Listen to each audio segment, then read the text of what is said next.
The 18-year-old brother of the teenager under suspicion also took the stand and was asked about his mother. Did she allow you to drink alcohol? Yeah. What is the point of the Carnival cruise? Is it to catch up on work, or is it to have fun? It's about fun, right? And for a lot of teenagers, the key to having fun is drinking and getting drunk. Am I right? That's also true for adults and old-timers. They go on these cruises so they can drink booze all day. Not everyone, but many of them. Meanwhile, Anna's stepmother said she had 2 pina coladas and a glass of wine during the whole trip, and she can't remember if Anna or her stepson drank at all. I'm just not sure I find that terribly easy to believe. How do you prove it, though?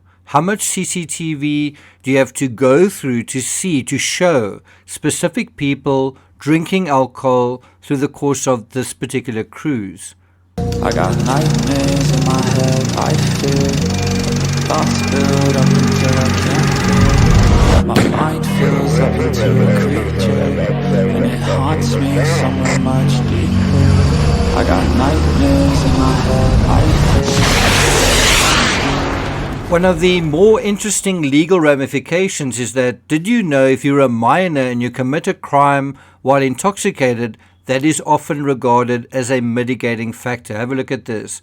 A minor committing a crime under the influence can be a mitigating factor, as it suggests diminished responsibility, diminished capacity, and vulnerability. But it's not automatic. A court weighs age, degree of impairment, the nature of the offense, and whether the substance use was a coping mechanism.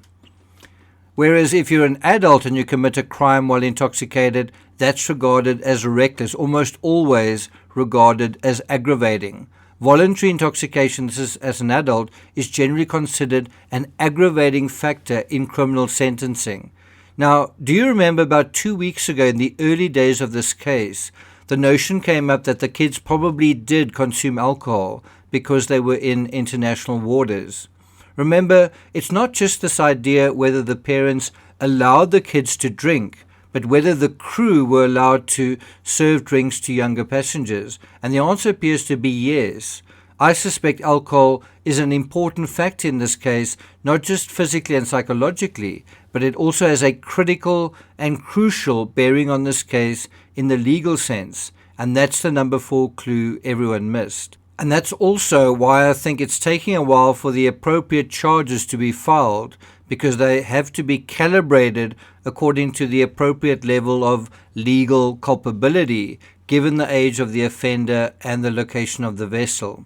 Have a look at this excerpt from People magazine. Scott Smith, who is Chantal's ex-husband's attorney, alleged in court that both Anna and the 16-year-old were allowed alcoholic drinks since the cruise was on international waters. And while that was happening, he contended that Chantal was not exercising appropriate supervision. Athanasson pushed against this claim, the outlet reported, citing videotapes from the ship that showed no evidence of drinking. Now, how would she have been aware of these? Would these have been available at that point already? So I think legally the question of whether drinks were consumed and to what extent, that is going to carry enormous weight, disproportionately so because the suspect is a minor. I think on the narrow question about whether the stepbrother committed murder while intoxicated, just on that, if the answer is yes, his guardians could be in serious legal trouble and could well face legal censure of some sort. Now, besides the alcohol, there's another issue that has to do with potential negligence as well.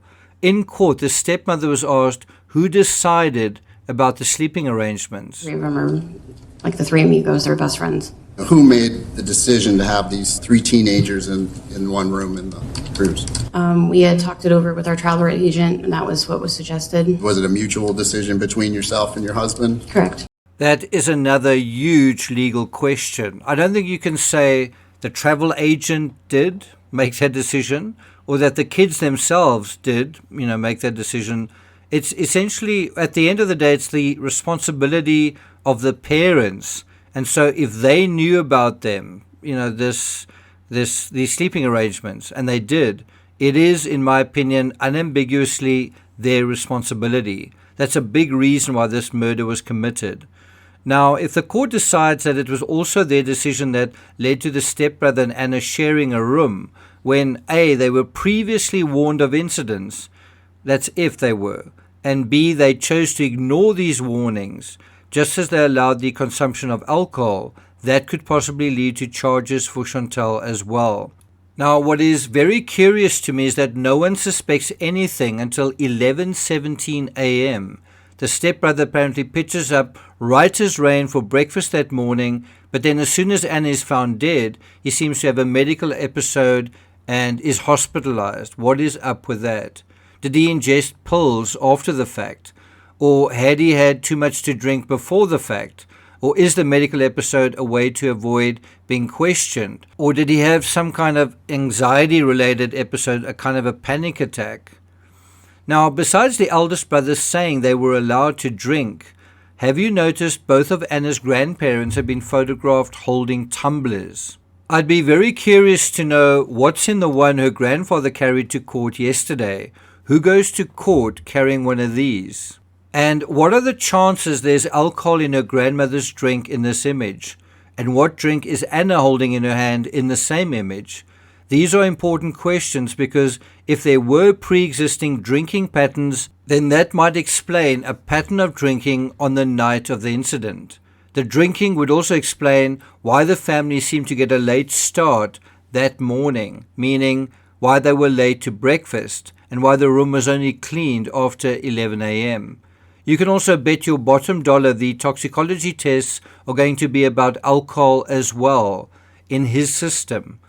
Possibly they're going to check whether it's in hers, but haven't they already established that she wasn't under the influence? Meanwhile, what do you think the likelihood is that there was alcohol in his system at the time and that led to uninhibited behavior?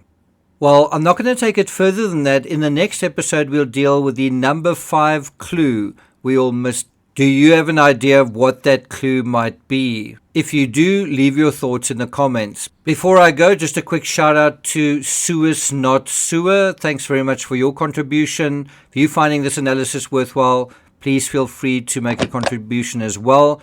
And if you're not subscribed, hit that subscribe button. Thank you for listening. Have a great weekend. And I'll see you guys next time.